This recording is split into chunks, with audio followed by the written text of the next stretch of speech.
Hello students, today we are going to discuss our subject PHE. Okay, म्हणजे PHE म्हणजे काय आहे, हा सब्जेक्ट कसा डिवाइड केलेला आहे, तुम्ही या सब्जेक्ट मध्ये काय काय शिकणार आहे हे सगळं आपण आता या लेक्चरला बघायचं आहे. आपण काय बघणार आहे, इंट्रोडक्शन बघणार आहे कशाची, PHE.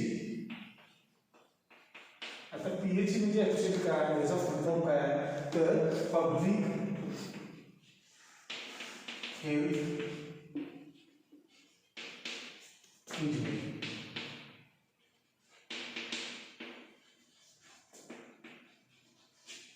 कळलं, आपल्या सब्जेक्टचं नाव आहे पब्लिक हेल्थ इंजिनिअरिंग. ठीक आहे, याचा सब्जेक्ट कोड आहे, सब्जेक्ट कोड 22,504. ओके, आता या सब्जेक्ट मध्ये ऍक्च्युअली आपण काय काय शिकणार आहे, कुठले कुठले युनिट्स आहेत, काय प्रॅक्टिकल आहे, किती मार्का सब्जेक्ट आहे, हे सगळं आपण या लेक्चर मध्ये बघायचं. ठीक आहे, तर पहिल्यांदा तुम्हाला पब्लिक हेल्थ इंजिनिअरिंग जो सब्जेक्ट आहे त्याचा थिअरी पेपर आहे तो 70 मार्क्सला आहे. ओके, म्हणजे जो थिअरी असेल, थिअरी पेपर जो असेल तुमचा तो किती आहे, 70 मार्क्सचा असणार आहे. ठीक आहे, मग आता या थिअरी पेपरमध्ये तुमचे जर ऑनलाईन झाले तरी 70 मार्काचा होणार आहे, ऑफलाईन झाले तरी 70 मार्काचा होणार आहे. ठीक आहे, याच्यानंतर प्रॅक्टिकल थिअरी तुमची झाली 70 मार्क. त्यानंतर तुमचा जो नेक्स्ट पार्ट असतो तो प्रोग्रेसिव्ह असेसमेंट म्हणून असतो. ठीक आहे, काय प्रोग्रेसिव्ह असेसमेंट. ही प्रोग्रेसिव्ह असेसमेंट किती मार्काला असते तर 30 मार्काला असते. ओके, आता हे 30 मार्क कसले आहेत, काय आहेत तर हे 30 मार्क टोटली तुमच्या हातात आहे. ठीक आहे, हे जर तुम्हाला डिस्ट्रीब्युशन सांगतो, हे 30 मार्क कशा पद्धतीने तुमच्या हातात आहे. ठीक आहे, यातले 10 मार्क जे असतील, 10 मार्क जे असतील ते तुमच्या जो या सब्जेक्टवर तुम्ही मायक्रो प्रोजेक्ट करणार आहे. आता तुम्ही टीवायला आलाय, ठीक आहे, टीवायला आल्यानंतर तुम्हाला मायक्रो प्रोजेक्ट काय असतो काय नाही सगळं तुम्हाला माहिती आहे. मग एखादा आपण ह्याच्यावर काय करतोय, टॉपिक चूज करतोय आणि तो टॉपिक चूज करून त्याच्यावर आपण मायक्रो प्रोजेक्ट करतोय. त्यासाठी असणारे किती मार्क, 10 मार्क असतात. हे 10 मार्क कशाला आहे, मायक्रो प्रोजेक्ट आहे. ठीक आहे, नेक्स्ट जे राहिलेले 20 मार्क आहेत, 20 मार्क जे आहेत हे 20 मार्क कुठले आहेत तर तुमची जी युनिट टेस्ट होते, युनिट टेस्ट 1, युनिट टेस्ट 2. ठीक आहे, मग तुम्हाला सपोज युनिट टेस्ट 1 आणि युनिट टेस्ट 2 मध्ये 20-20 मार्क असतात, बरोबर. मग ते UT1, UT2. ठीक आहे, आता ह्या युनिट टेस्ट 1 किती मार्काची असते, 20 मार्काची असते. युनिट 2 सेकंड किती मार्काची असते, 20 मार्काची असते.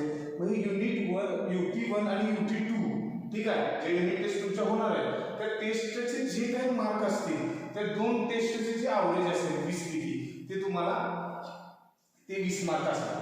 ठीक आहे, तुम्हाला जर सपोज चांगले मार्क पडले, तुम्हाला पहिल्या याला 15 मार्क पडले, सेकंड याला 15 मार्क पडले, तर तुमचा ॲव्हरेज किती होणार आहे, 15 होणार आहे. मग तुम्हाला हे 20 पैकी मार्क किती मिळणार आहे तर 15 मिळणार. काय हे काय आहे, युनिट टेस्टचे जे ॲव्हरेज आहे ते 20 मार्काचं आहे, 10 मार्क मायक्रो प्रोजेक्शन असे तुमचे 30 मार्क आणि थिअरी किती मार्काचे आहे, 70 मार्काची. टोटल मार्क किती झाले, 100 मार्क्स. ओके, हा झाला थिअरीचा पार्ट. आता प्रॅक्टिकलला काय काय बघूया. तुमचे जे प्रॅक्टिकल्स असणार आहे ते प्रॅक्टिकल्स परफॉर्मन्स बेस्ड असणार आहे. ठीक आहे, तुम्ही जे काही प्रॅक्टिकल करणार आहे त्याचा जो परफॉर्मन्स असेल त्याच्यावर तुमची मार्किंग सिस्टीम असणार आहे. ह्याला एक्सटर्नल एक्झाम आहे. ठीक आहे, एक्सटर्नल एक्झाम आहे, एक्सटर्नल ओरल. एक्सटर्नल एक्झाम म्हणजे काय, एक्सटर्नल ओरल. तर ही एक्सटर्नल ओरल असणार आहे तुमची 25 मार्क असणार आहे. ठीक आहे, 25 मार्कला ही एक्सटर्नल ओरल असणार आहे. आता ही एक्सटर्नल ओरल काय असते, कशी असते तुम्हाला सगळं माहिती आहे. तुम्ही ह्याच्या आधी एक्सटर्नल ओरल दिलेले आहे. कोविड सिच्युएशनमुळे आपण एक्सटर्नलची आपण ऑनलाईनच घेतली आहे. जरी कोविड सिच्युएशन कंटिन्यू राहिली तरी सुद्धा आपल्याला हे 25 मार्क ऑनलाईन का असेल ना एक्सटर्नल ओरल याची होणार. ठीक आहे, हे 25 मार्क झाले एक्सटर्नल ओरलचे. त्यानंतर पुढचा जो पार्ट आहे तो आहे तो इंटरनल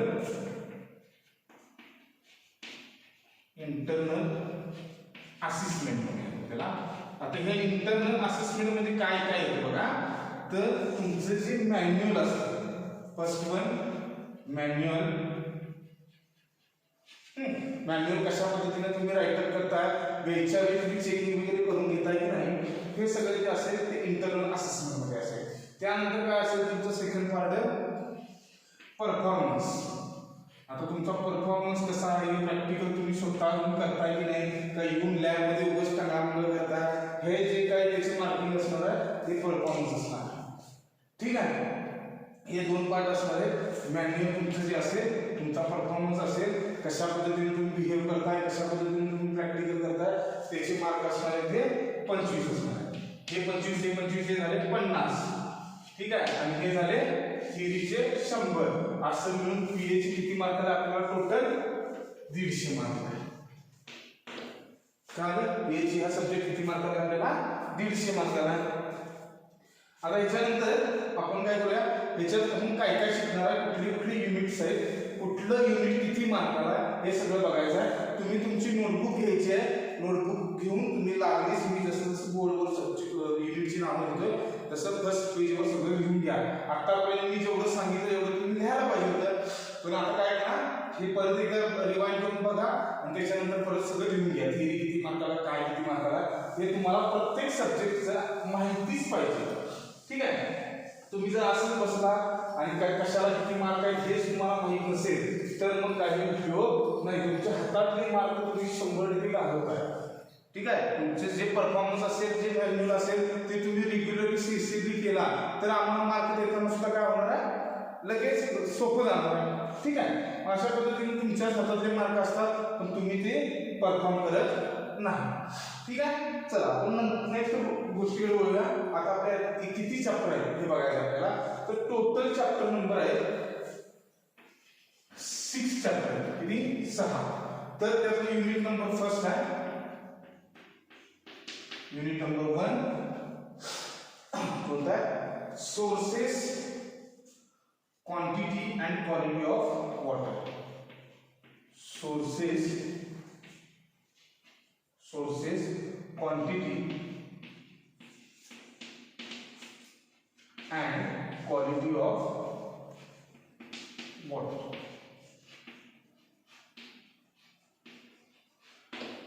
पहिली गोष्ट, आता ह्या सब्जेक्ट मध्ये आपण 2 पार्ट आहेत. ठीक आहे, एक पार्ट आहे तुमचं जे पाणी असतं, पाणी आपण पिणारं पाणी, घरात वापरणारं पाणी, हा सगळा जो कन्सेप्ट आहे, हे पाणी आपल्याला कुठून येतं, कसं येतं, कशी ट्रीटमेंट केली जाते, ते पाण्याची आपल्याला किती गरज आहे, हे कसं कॅल्क्युलेट करायचं, हे सगळं आपण या सब्जेक्टमध्ये शिकणार. ठीक आहे, या सब्जेक्टचे 2 पार्ट आहेत. एक आहे तो पहिला पार्ट आहे म्हणजे वॉटर आणि सेकंड पार्ट आहे तो सीवेज. सीवेज म्हणजे काय, तुम्ही जे पाणी वापरून झाल्यानंतर जे काही वेस्ट असेल किंवा तुमच्या घरातलं कुठलंही वेस्ट असेल, ठीक आहे, हे वेस्टचा एक पार्ट आहे आणि वॉटरचा एक पार्ट आहे. ठीक आहे, मग हे पाणी कुठून येतं, कसं मिळतं आपल्याला, आपण ते कसं त्याच्यावर ट्रीटमेंट वगैरे करायची आहे, हे सगळे आपल्याला ह्याच्या सब्जेक्टमध्ये शिकायचं. त्याचं पहिलं युनिट कुठला आहे, sources, quantity and quality of water. हा चॅप्टर आहे, हा युनिट आहे किती मार्काला आहे, 12 मार्काला. ठीक आहे, sources, quantity and quality of water. तर सोर्सेस म्हणजे काय आहे, सोर्स म्हणजे काय की जिथून आपल्याला पाणी मिळतं त्याला आपण काय म्हणणार आहे, सोर्स म्हणणार आहे. मग पाणी आपल्याला मिळतं कुठून, तर नदी असेल, तुमच्याकडे नदी असेल, विहीर असेल, तळे असतील, जिथून कुठून पाणी मिळते आपल्याला त्याला आपण काय म्हणणार आहे, सोर्सेस म्हणणार. ठीक आहे, मग त्याची क्वांटिटी किती प्रमाणात असावी, क्वालिटी काय असावी, हे सगळं आपण ह्या डिटेल चॅप्टर ज्यावेळी चालू करणार आहे नेक्स्ट लेक्चरला, त्यावेळीपासून आपल्याला तो बघायचा आहे. नेक्स्ट आहे unit number 2, purification of water. Purification of water. आता प्युरिफिकेशन ऑफ वॉटर म्हणजे काय, जे काही पाणी असेल ते पाण्याचं प्युरिफिकेशन कसं करायचं आहे हे आपल्याला या चॅप्टरमध्ये बघायचं. प्युरिफिकेशन म्हणजे काय, की आपण ते पाणी स्वच्छ कसं करणार आहे, त्याच्यावर कुठल्या ट्रीटमेंट करणार आहे, ते पाणी आपल्याला पिण्यायोग्य कसं बनवायचं आहे, हे सगळं आपण ह्या प्युरिफिकेशन ऑफ वॉटर या चॅप्टर मध्ये बघणार आहे. हा चॅप्टर आहे तो किती मार्काला आहे? 18 मार्क. इम्पॉर्टंट चॅप्टर आहे प्युरिफिकेशन ऑफ वॉटर, 18 मार्काला. ठीक आहे. आता नेक्स्ट आहे unit number 3. Unit number 3 conveyance and distribution of water.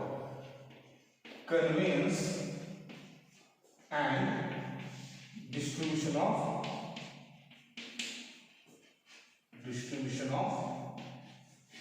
water. हा चॅप्टर आहे 10 मार्काला. ठीक आहे. Conveyance and distribution of water. Conveyance म्हणजे काय?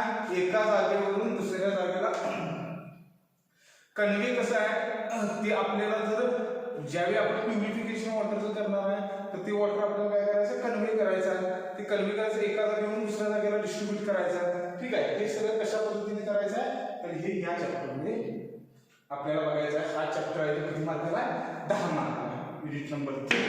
नेक्स्ट आता काय झालं? हा झाला वॉटरचा पार्ट. ठीक आहे. आता युनिट नंबर 4 पासून काय नेक्स्ट पार्ट चालू होते सिवेजचा. Unit number 4 domestic sewage.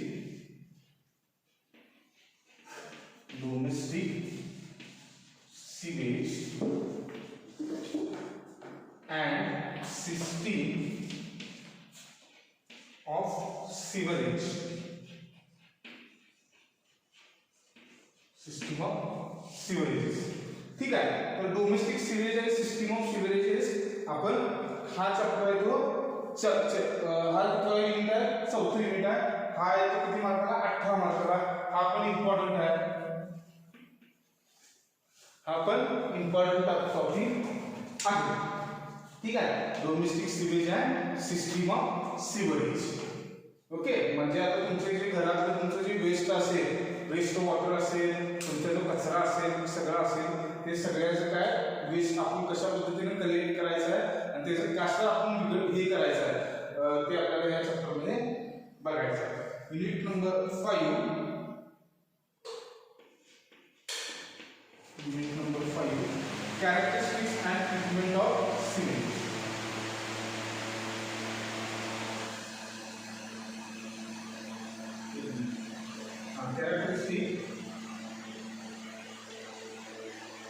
Characteristics and system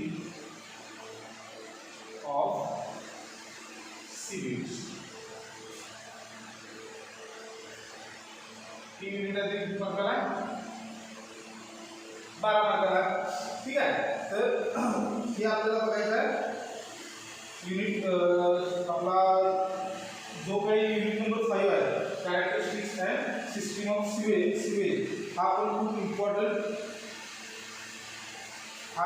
important topic आहे. ठीक आहे. आता तुम्हाला काय करायचं? पहिला तुम्ही भेटला sources, quality and quantity of water. Next purification of water, conveyance and distribution of water. Unit number 4 domestic sewage. Unit number 5 characteristics आणि युनिट नंबर तुमचं 6 जे आहे ठीक आहे. तर ते आहे unit number 6 treatment of sewage.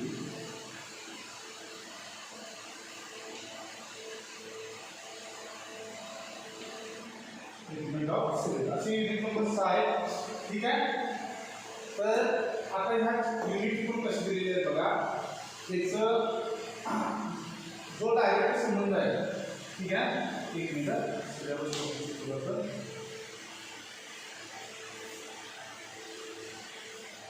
Sorry unit number 6 नाही आहे जे इथं आपण युनिट नंबर 5 आहे जो सिस्टीम ऑफ सिवेज मध्ये ट्रीटमेंट ऑफ सिवेज ऍड केलेला आहे नवीन सिलेबस मध्ये.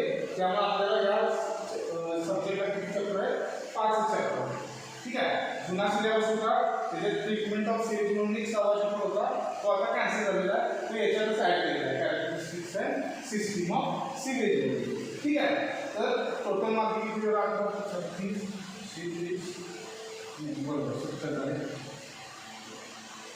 ठीक ठीक आहे. तर असे युनिट्स आहेत 5 युनिट. आता याच्यात बघा सिस्टीम कशी दिलेली आहे.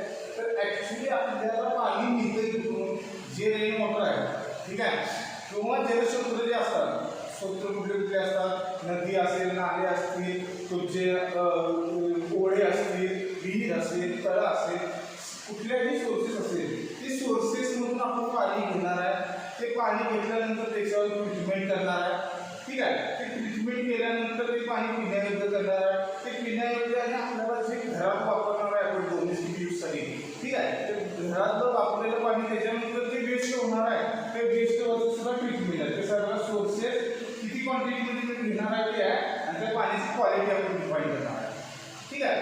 क्वालिटी चांगली नसेल तर काय करायला लागणार आपल्याला, प्युरिफिकेशन ऑफ वॉटर करायला लागणार आहे, बरोबर. पाण्याचं प्युरिफिकेशन करायला लागणार आहे. ज्यावेळी पाण्याचं प्युरिफिकेशन होईल त्यानंतर आपल्याला पुढं काय करायचं आहे, तर conveyance and distribution of water. म्हणजे काय, ते पिण्यायोग्य पाणी ज्यावेळी असेल ते आपल्याला सगळ्यांच्या घरात डिस्ट्रीब्यूट तरी करावं पाहिजे, ठीक आहे. ते काय करणार आपण, कन्व्हेयन्स आणि डिस्ट्रीब्यूट करणार, बरोबर. तुमच्या घरात रोज सकाळी किंवा संध्याकाळी पाणी येत असेल, ठीक आहे, ते काय होतं, डिस्ट्रीब्युशन होतं.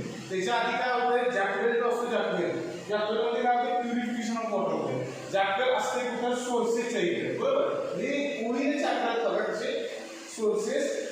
त्यानंतर आपण काय करणार आहे, प्युरिफिकेशन ऑफ वॉटर करणार आहे. प्युरिफिकेशन झाल्यानंतर डिस्ट्रीब्युशन करणार. ज्यावेळी आपल्या घरात पाणी येईल, सगळंच पाणी आपण पिण्यासाठी वापरतो का, आपल्याला फक्त पिण्याची गरज आहे का, नाही. तुमचं रेग्युलर जे कपडे धुण्यासाठी असेल, भांडी घासण्यासाठी असेल, आपल्याला सगळ्यांना ते पाणी लागतं. ते पाणी जे असतं त्याचं आपण काय करतो, ते पाणी काय करतो, वापरून झालं आपण वेस्ट म्हणून सोडून देतो, गटारामध्ये सोडून देतो, ठीक आहे. किंवा तुमच्या घरातला कचरा वगैरे जो असेल तो कसा देतो, हा डोमेस्टिक सिस्टीममध्ये त्या किंवा त्या पाण्याचं करायचं काय, तर त्याच्यावर परत रिट्रीटमेंट करून कॅरेक्टरिस्टिक्स आणि सिस्टीम आपण त्याच्या डिफाईन करायचा, आणि त्याच्यानंतर त्याच्यावर ट्रीटमेंट करून परत पाणी वापरण्यायोग्य बनवायचं.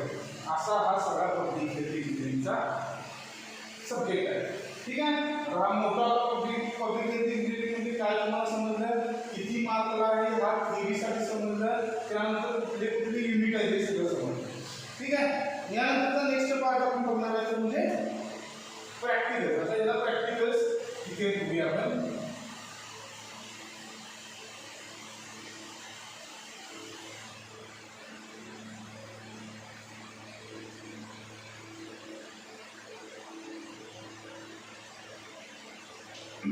प्रॅक्टिकल्स आहेत ते टोटल प्रॅक्टिकल्स आहेत 16, ठीक आहे. त्यातला आपल्याला कंपल्सरी आहे, कंपल्सरी म्हणजे हे प्रॅक्टिकल आपल्याला करायचेच आहे. हे किती करायचे तर 8 प्रॅक्टिकल यातले कंपल्सरी करायचेच आहे, ठीक आहे. जर पूर्वी सिच्युएशन अशी राहिली तर तुम्हाला जे काही प्रॅक्टिकल असतील त्याचे व्हिडिओ दाखवले जातील आणि ते व्हिडिओ करून तुम्ही ते रिडिंग तुमच्या मॅन्युअलमध्ये लिहून घ्यायचं आहे, ठीक आहे. हे झाले कंपल्सरी 8, प्रॅक्टिकल आहे 16, ठीक आहे. त्याच्यानंतर आपल्याला याच्या 2 व्हिजिट्स आहेत, 2 व्हिजिट्स आहेत. आता जर पूर्वी सिच्युएशन कुठली तर आपण प्युरिफिकेशन प्लांटला एका जायचं आहे, वॉटर ट्रीटमेंट प्लांटला, आणि सेकंड आहे सिवेज ट्रीटमेंट प्लांट. अशा 2 व्हिजिट आहेत, आपल्याला 2 व्हिजिट करायला लागतात, ठीक आहे. जर सिच्युएशन कुठली रेग्युलर कॉलेज चालू तर आपण जाणारच आहे व्हिजिटला. नाही झालं तर तुम्हाला त्या व्हिजिटवरचे जे काही व्हिडिओज असतील ते तुम्हाला पाठवले जातात, ठीक आहे. हे झाला प्रॅक्टिकल विषय. प्रॅक्टिकल कंपल्सरी 8 आहे, प्रॅक्टिकल तुम्हाला करावेच लागतील. जरी प्युरिफिकेशन असेल, व्हिडिओ असतील तरी त्याच्यावर तुम्ही यूट्यूबवर परत रिसर्च करून तुम्ही व्हिडिओ चेक करत राहा, ठीक आहे. त्याला कोरोला जे काही क्वेश्चन विचारले जातील ते मॅक्झिमम बेस्ड प्रॅक्टिकलवर असतात, की तुम्ही प्रॅक्टिकलमध्ये हे पाहिलं का, ते पाहिलं का, असं तुम्हाला विचारलं जाऊ शकतं. आता एक्सटर्नल ओरल जी आहे 25 मार्काची या सब्जेक्टला, ती ओरल म्हणजे तुम्हाला डायरेक्टली असं समोर बसून ओरल होत नाही. तर या सब्जेक्टसाठी काय करावं लागतं तुम्हाला, पहिल्यांदा प्रॅक्टिकल परफॉर्मन्स करावा लागतो, ठीक आहे. एक्सटर्नल तुमच्या समोर असतो, एक्सटर्नल म्हणतो तुम्ही हे प्रॅक्टिकल मला करून दाखवा, त्यावेळी ते प्रॅक्टिकल तुम्ही करून दाखवायचं आणि त्याच्यानंतर तुमची एक्सटर्नल ओरल घेतली जाते, समजलं. अशा पद्धतीचा हा सगळा पार्ट आहे. कुणाला याच्यावरती काय डाऊट असतील तर तुम्ही मला मेसेज किंवा फोन करून विचारू शकता. इथून पुढे ज्यावेळी सब्जेक्टचा ॲक्च्युअल टीचिंग चालू होईल ठीक आहे. आपण चॅप्टर वाईज ज्यावेळी शिकवायला चालू केलं जाईल त्यावेळी नोट्स आपली नोटबुक घेऊन बसायचे आहे. काही जे शब्द आहेत या चॅप्टरमध्ये ते काही शब्द जरा अवघड आहेत, त्याची मराठी मिनिंग लागली तुम्ही वरती जी मार्जिन असते त्या मार्जिनमध्ये लगेच लिहून घ्यायचे, जेणेकरून तुम्हाला परत वाचताना कुठला शब्द कशाला काय म्हणायचं आहे हे तुम्ही नंतर विसरून जात आहे.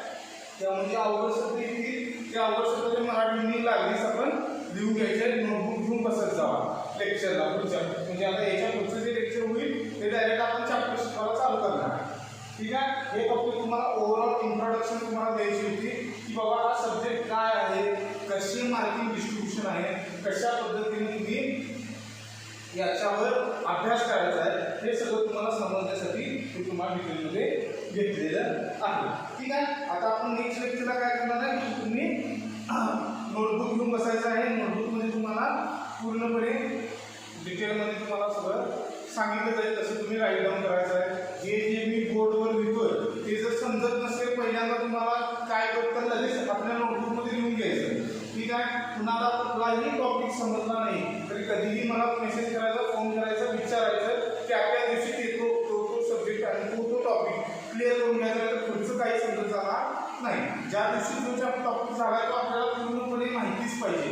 मी मराठी टोटली शिकवतोय कारण का तुम्हाला सगळ्या गोष्टी क्लिअर व्हाव्यात म्हणून. ठीक आहे. नाहीतर मी टोटल पूर्ण इंग्लिशमध्ये लेक्चर द्यायचं असेल तर तसं सांगा, आपण पूर्ण इंग्लिशमध्ये घेऊया तर तुम्हाला काही समजणार नाही. सगळ्या कन्सेप्ट आपल्याला समजून घ्यायचे, एवढंच आपलं एम आहे. बरोबर. तुम्हाला जर कन्सेप्ट समजल्या नेमकं आपण ह्या गोष्टीसाठी काय करतोय हे ज्यावेळी तुम्हाला समजेल त्यावेळी तुम्हाला काय होईल की आपोआप तुमच्या ऑटोमॅटिक तुम्हाला त्याच्यामध्ये अभ्यास करायला सोपं जाईल. ठीक आहे. तर आपण इथं आज स्टॉप करतोय. नेक्स्ट लेक्चरला आपण नवीन चॅप्टर चालू करतो. ठीक आहे. ओके. थँक्यू.